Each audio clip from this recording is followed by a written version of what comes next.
আসসালামু আলাইকুম রহমতুল্লাহি ওয়া বারাকাতুহু। মাসটি চলতেছে মুহররম মাস, সম্মানিত 4টি মাসের একটি মাস। রব্বি কারীম বলেছেন, ফালা তাজলিমু ফীহিন্না আনফুসাকুম। এই মাসগুলোতে নিজেদের উপর জুলুম করিও না। এই জন্য আসুন আমরা এই মাসগুলোতে বেশি বেশি নেক আমল করি, নেক আমলের প্রতিযোগিতা করি, নেক কাজের প্রতিযোগিতা করি। নেক আমলের মধ্যে অনেকগুলো নেক আমল রয়েছে, তার মধ্যে একটি হলো দান সৎকা। আমরা দান সৎকা করি, আবার দান সৎকার ফজিলতও জানি। তো আমি আপনাদের সামনে দান করলে কি উপকারিতা, দান করার ফজিলত কি, তা নিয়ে আপনাদের সামনে আলোচনা করব ইনশাআল্লাহ। দান করার 5টি ফজিলত। 1 নাম্বার, দান করলে রব্বে কারীম আমার আপনার হায়াতের মধ্যে বরকত দান করবে, সুবহানাল্লাহ।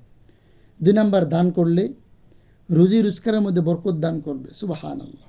3 নাম্বার, পাহাড় পরিমাণ যদি মুসিবত থাকে, ওই দানের মাধ্যমে রব্বে কারীম ওই পাহাড় পরিমাণ মুসিবত দূর করে দিবে, সুবহানাল্লাহ। 4 নাম্বার, ওই দানের মাধ্যমে আমার আপনার আপনজন, পরিবার পরিজন যারা কবরস্থ আছে, রব্বে কারীম তাদেরকে মাফ করে দিবেন। 5 নাম্বার,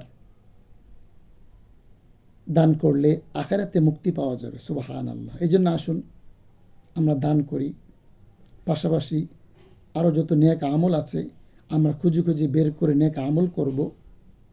রব্বে কারীম আমাদের সবাইকে বেশি বেশি দান করার তৌফিক দান করুক। সকলে পড়ে আমিন।